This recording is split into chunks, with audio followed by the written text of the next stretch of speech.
So I'm you with want you on to it. okay, this is where, can I transition now? Go ahead. Because this is where you all are talking about firing Joe Madden or Coach Q when you should be fucking talking about firing Rick Renteria. Ooh. He's garbage. I know you said in the beginning of the year that you would like Ricky to stay through the success that the White Sox they might have. The fact that he put the two worst on-base percentage guys as leadoff in the first 2 games of the Cubs and Sox series, he put Delmonico up there, and yeah, Delmonico is starting to finally hit the ball. You do not put Nicky Delmonico as your leadoff. Why? Then he put Adam Engel. What?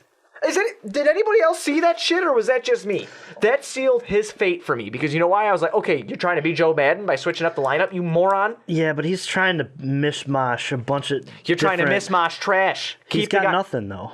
He does have something. Why wouldn't you put Timmy up there? Why wouldn't you do that? Well, you got to stack the middle of the lineup. Why wouldn't you put Yolmer Sanchez up there? See, I get where he was going with that. I know that they're not great players, and I know that they've struggled, and I get the on-base percentage thing.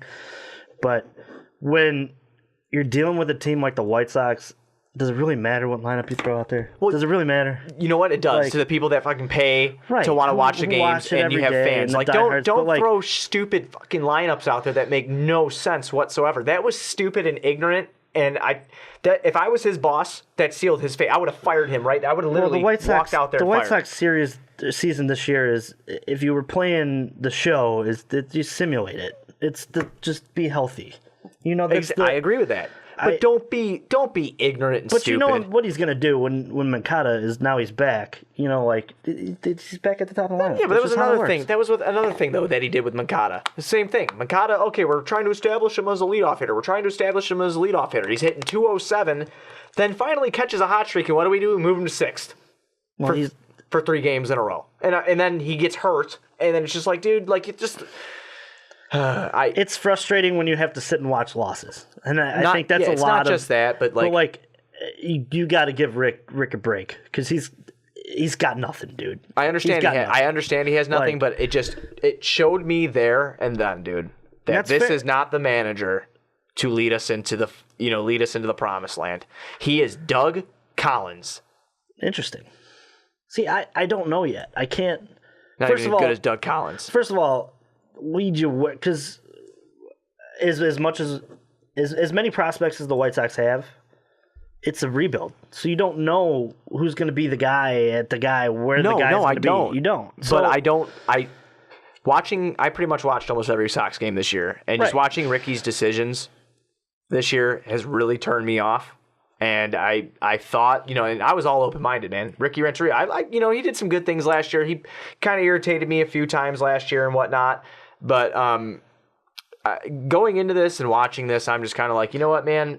Well, what's Ricky's contract?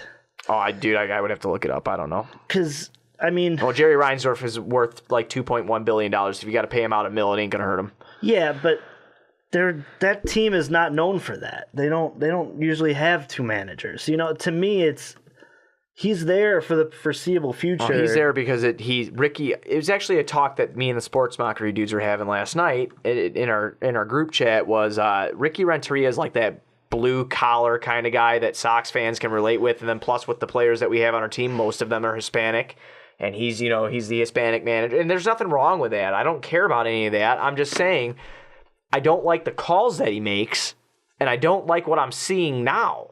That's fair. And I don't think that he's gonna be the guy. I mean, I just calls wise, when I look at that lineup, I think there's 2, maybe 3 that are gonna be on that team even 2 years from now.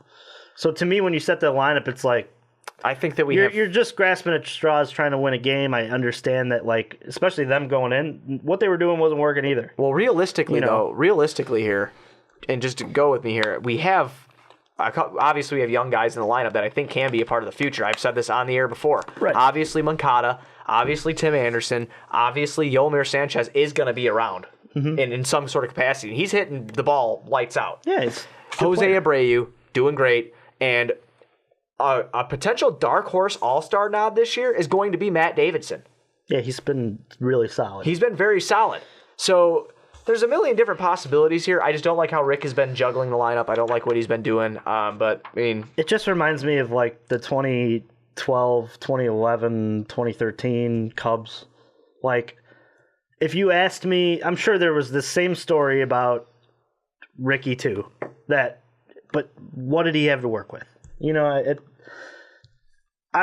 I'm one of the few people, like, I think Joe Maddon's a great manager, but I also think that Joe is lucky sometimes. You know what I mean? I also think that a manager maybe necessarily doesn't make as much impact as we think. Right. Because once they go through one part of the batting order, it's usually all messed up anyway. Your leadoff hitter is only your leadoff hitter once. I mean, after that, it's hopefully you're hitting. Oh, God, that's bad joke. And, like, what is that? Sorry about that. It's Grayson Allen. It says confirmed Bulls at 22. Oh, jeez, that's terrible. God. Yeah, no shit. No, I would give Ricky a break. Since he's your boy, I might think about it, but as of right now... Well, he's not my boy, first of all. I thought you liked him. I like Ricky. I think that for what this is right now, he's good for what you got. Oh, he's good for suck. Well, he's good at teaching the game. He was for the Cubs, too. He was good at teaching the game for a while there. And then they brought in a guy that can make the actual, in-game moves in a playoff. He was Doug Collins. Well... And then Phil Jackson came in, a.k.a. Joe Madden, and won a ring. Well, Phil Jackson had the greatest player ever. You might. I mean, and he had Scottie Pippen, top 50 year. I mean, it's not...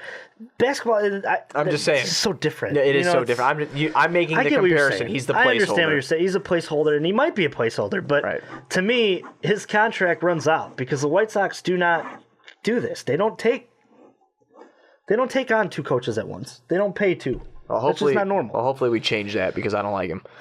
But